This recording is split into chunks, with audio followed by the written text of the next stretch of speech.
오늘은 육조단경 강의 2편이 이어지겠습니다. 1편에서는 해능이 어떻게 출가를 하게 됐으며 출가해서 어떤 과정을 거치게 되는가, 그리고 처음 행자생활 하던 그 시절 등등, 또한 육조단경에는 이본들이 많이 있고 또 이설들이 많이 있습니다. 그 이설들이 어떻게 나왔는가, 이설에서는 어떤 말을 하고 있는가, 이런 거에 대해서 이제 소개를 드렸어요. 이 강의는 하택신해가 쓴 본을 가지고 기본으로 하기 때문에 그 관점이 좀 많이 여기 들어있다. 이것을 1편에서 이미 소개를 드렸습니다. 오늘은 해능이 방앗간에서 방아를 찍으면서 수행하고 있는 이 모습부터 소개를 드릴까 합니다. 그 전에 이제 개송을 붙여가지고 사람들 놀라게 하기도 했죠.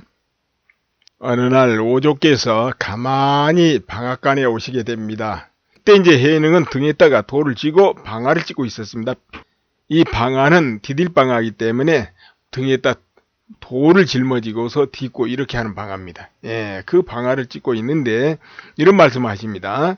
돌을 구하는 사람은 법을 이해하여 몸을 잇는 것이 마땅히 이와 같이 할진저, 이렇게 말씀하고, 방아는 다 찍었냐 이렇게 물어요. 그러자 해능이 방아는 벌써 다 찍었습니다. 그러나 아직 체질을 하지 못하였습니다, 이렇게 말을 하게 됩니다. 자, 방아는 다 찍었어요. 그런데 아직 체질을 못했어. 선별을 하고 깨끗이 이제 쌀을 만들지 못했다는 것인데, 일단 방아는 다 찍었다 그랬습니다. 자, 여기에서 서로 주고받는 것이 이미 다 근본을 드러내고 있습니다. 방아를 찍었느냐, 이 자체가 근본에 대해서 지금 오조가 넌짓 떠보는 것이죠. 그러자 지체 없이 해능이 방아 다 찍었습니다, 이렇게 말하게 됩니다. 그러자 오조께서 아무 말이 없이 지팡이로 이 방아를 3번 똑똑똑 이렇게 치고는 나가버립니다. 자, 그러자 해능이 바로 알아차려요. 삼경이 되자 조용히 조사가 있는 조사당에 들어가게 됩니다. 오조께서 가사로 문 쪽으로 둘레를 가려서 행여 사람들이 보지 못하도록 조치를 하고 금강경을 차례차례 요점을 설해 주셨다 이겁니다. 그런데 이 대목 마땅히 머문 바 없이 그 마음을 낼지어다, 여기에 이르러서 해능이 언하에 대오했다, 이런 이제 문구가 나옵니다. 그러니까 알려지기로는 주막집에서 객이 금강경을 이제 독송하고 읽을 때 그때도 머문 바 없이 그 마음을 낼지어다, 여기에서 깨달았다, 이렇게 돼 있었거든요.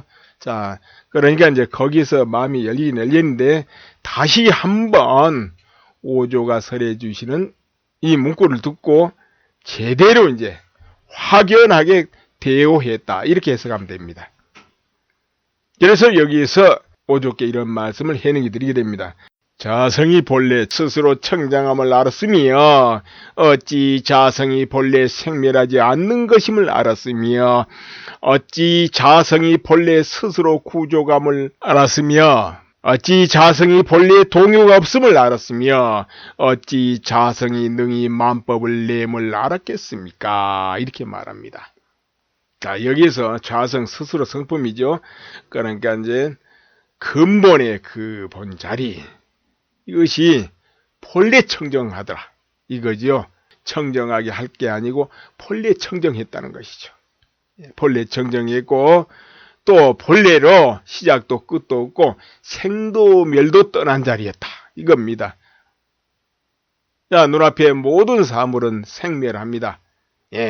난 자는 죽어야 되고 시작이 있으면 끝이 있어. 그러나 이 본래 성품 자성에는 크람이 없더라, 이런 것이거든요. 그리고 이 스스로 자성은 본래로 완전하게 갖춰져 가지고 구족돼 있더라, 이런 거죠. 부족함이 아무것도 없었다 이겁니다. 또한 이 스스로 자성이 본래 동요가 없어 요동이 없다는 것이죠. 두려움과 불안, 격변 그 어디에서도 초월되고 자유스러운 그 모습이었다. 이런 것입니다. 그러나 깨닫기 전에는 그걸 알지 못하기 때문에 눈앞에 보이는 경계, 그리고 들리는 경계, 느껴지는 경계, 이 모든데 혼란스럽고 속고, 아니면 2차, 3차 잘못된 집착심을 내고 탐심을 내가지고 다시 어리석음에 빠지고 이것이 반복되거든요. 그런데 그러다 보니까 이런 것을 정화해가지고 본래로 돌아가려고 한단 말이에요. 그러나 깨닫고 보니까 본래 돌아갈 자리도 없고, 본래 혼란스러운 바를 찾을 수도 없고, 본래 요동했던 걸 볼 수도 없고, 그런 거는 있지 않았더라 이겁니다. 마치 밤에 무서운 꿈을 꾸었는데 깨고 나니까 후유 한단 말이에요. 그런 꿈을 꾸긴 꾸었지만 그런 일이 있지를 않았어. 그 안에 무서운 일이 있지를 않았어요. 처음부터 잠시 착각하고 속았을 뿐이죠. 자, 그와 같다는 것입니다. 자, 여기에서 오조께서 인가를 하시고 그때 이제 의발을 전하시게 됩니다. 모든 법리를 정리해서 다시 한번 설명을 하고, 그리고 의발을 전하게 돼요. 의발이란 것은 에로부터 내려온 가사와 그리고 바루입니다. 이게 징표죠. 이것을 깨달음의 징표로 전하시게 된다, 이런 이야기입니다. 그리고서는 이제 너를 육대조로 삼으니 스스로 잘 혼념하고 널리 중생을 제도하여 긴 미래에 유폭게 하여 끊임이 없게 하라, 이렇게 당부 부촉을 하게 됩니다. 그렇게 하시고, 이 의발은 너에 그치고 그 뒤로는 전하지 말라, 그렇게 말해요. 왜 전하지 말라 하느냐?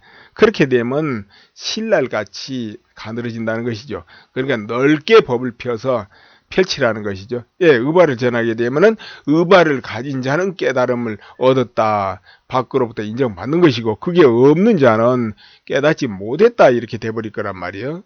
자, 그렇다면 이제 부처님 제자들이 참 아랑가를 얻은 이들이 1000명, 2000명 굉장히 많습니다. 그렇다면 의발 하나로 가지고 무엇을 한다면은 나머지는 그럼 뭐냐, 이렇게 돼버릴 수 있죠.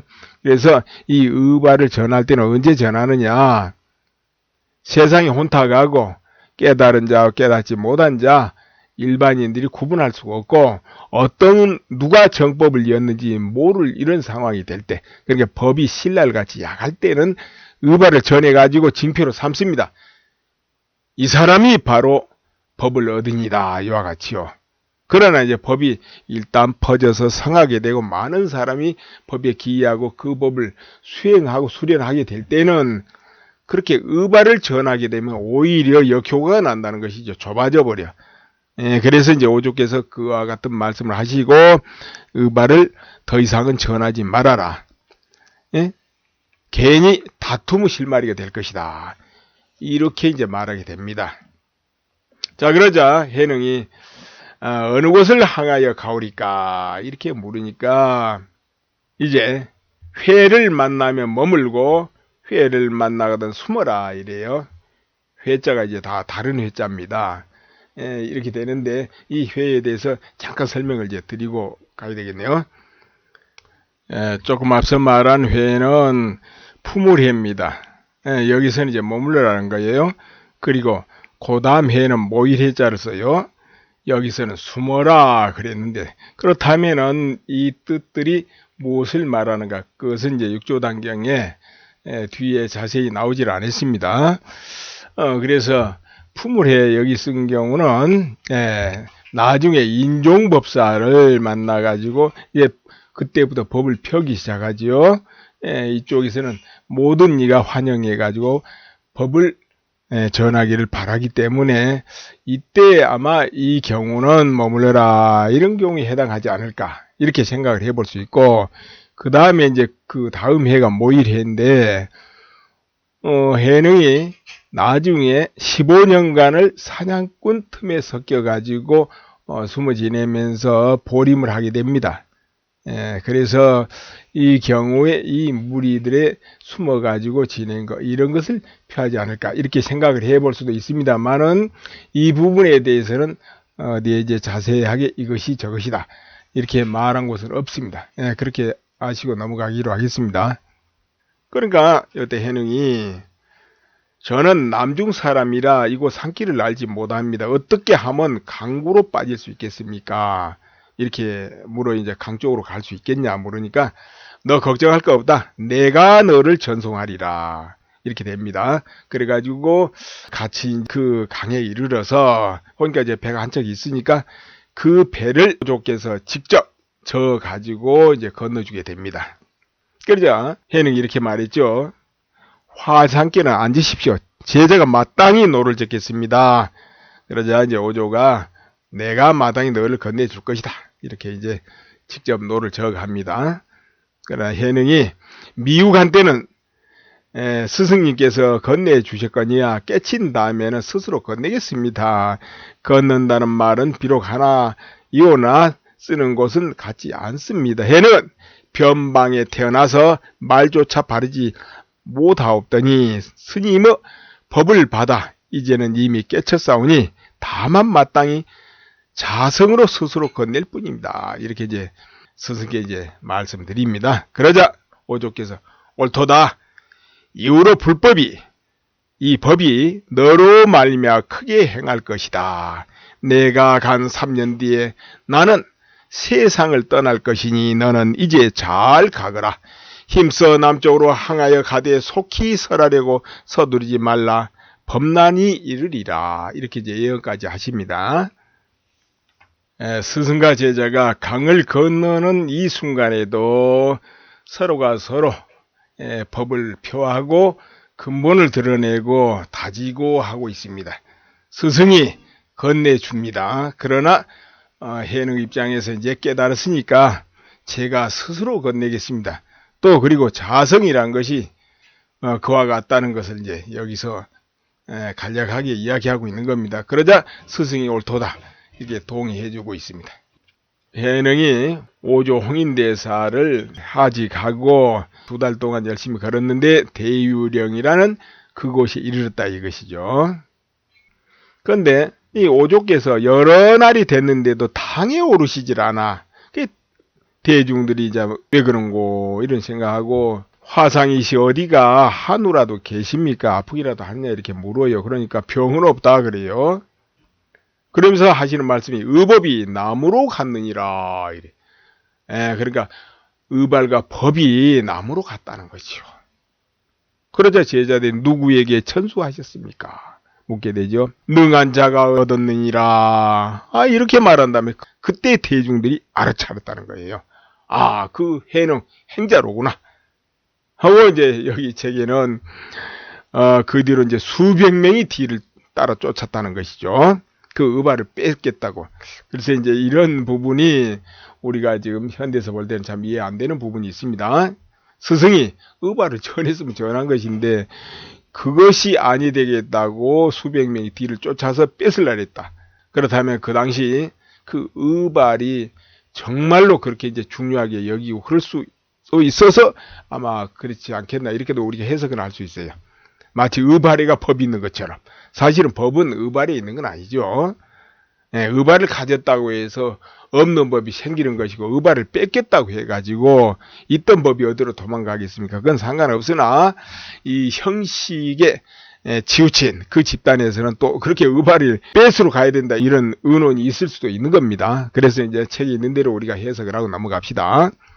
의발을 뺏으려고 이제 전부 쫓아갑니다. 그런데 그 중에 한 사람이 이제 진해명이라는 이가 있었는데 이가 옛날에 이제 장군을 했던 사람이에요. 그러다 보니까 성질도 이제 급하지만 행동도 좀 사나우고 그리고 굉장히 발이 빠른 사람이었다 이거죠. 그래서 온 힘을 다해가지고 쫓아가다 보니까 다른 사람보다 더 앞서서 해능을 따라잡게 된 겁니다. 자, 그러자 이 모습을 보고 해능이 그 의발을 바위에 딱 내어놓고 이 옷은 믿음의 표시이거니 어찌 힘으로 다툴까 보냐 이렇게 말하고 수풀에 숨었다는 것이죠. 그래서 이제 해명이 달려와가지고 의발을 잡아 이제 채가지고 가려고 하는데, 이 의발이 바위에서 안 떨어졌다는 것이죠. 안 떨어졌어요.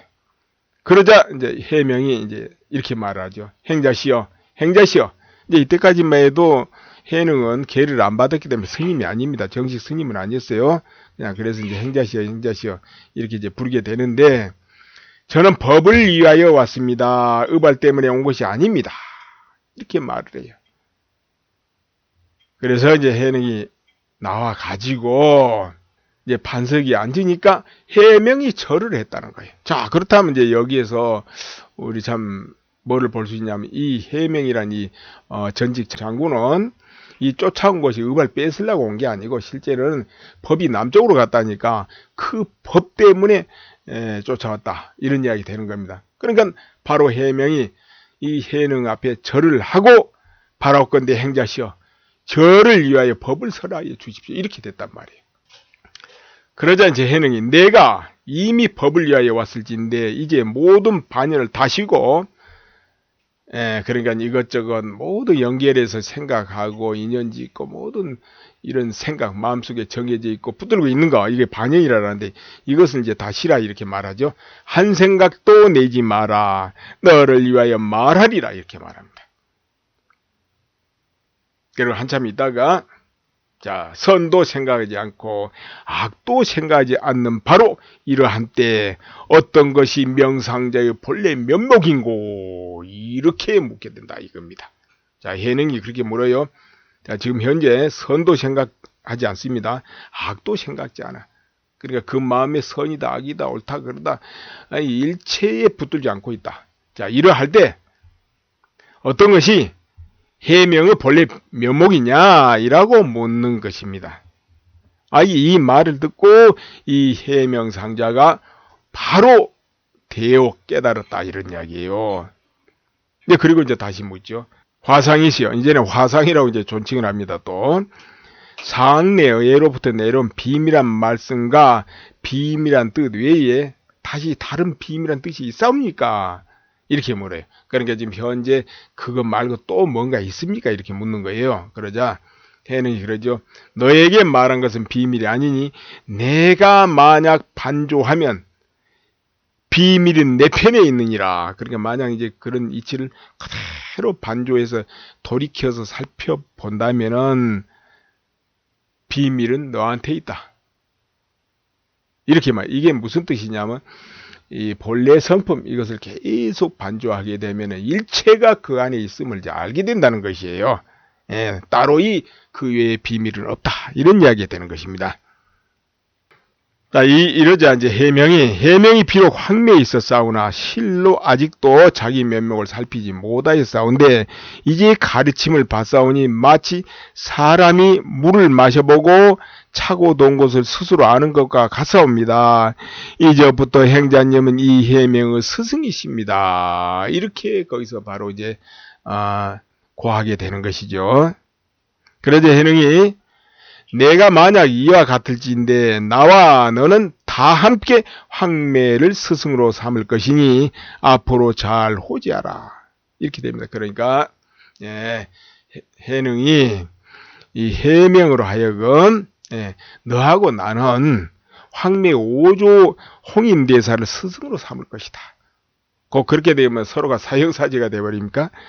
이렇게 되는데 이제 과거에 내부적으로는 스승과 제자인데 그 둘이 다른 스승을 찾아서 같이 공부하는 수가 종종 있었습니다. 이제 그와 같은 관계가 이제 성립된다, 이런 이야기입니다. 자, 그러자 해명이 묻기로 그모 어느 곳을 향하여 가오리까? 나는 어디로 갈까요? 이렇게 묻는 거예요. 그러자 해능이 원을 만나면 멈추고 뭘 만나거든 살라, 또 이렇게 전을 합니다. 그러자 해명이 절을 하고 물러갔더라, 이런 이야기입니다. 자, 그런데 이제 해명이 이제 돌아가면서 그 뒤쫓아오는 사람들을 이제 만나게 되는데 저 높은 봉우리 밑까지 다 가봤는데 종적이 없다.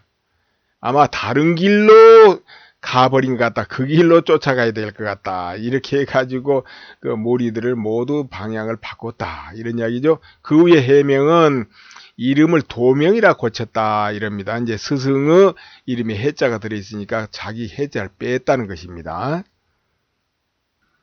자, 그 후에도 이 해능은 이제 멀리 가면서 그때도 이제 이런 말을 해야 됩니다. 족에 이르니 이곳에서도 또한 악한 무리에 쫓기게 되었다. 이런 말이 있어요. 그리고 이제 사해연에 들어가 사냥하는 무리들 속에 피난하니 여기서 거의 15년 동안을 사냥꾼들과 함께 지내며 그때그때 정황 따라 법을 설하며 지냈다. 이렇게 하고 있거든요. 그러니까는 해능은 나이가 그 당시 이제 얼마 안 됐죠. 그러니까 그로부터 한 15년 동안을 더 보림을 했다. 이렇게 보면 되겠습니다.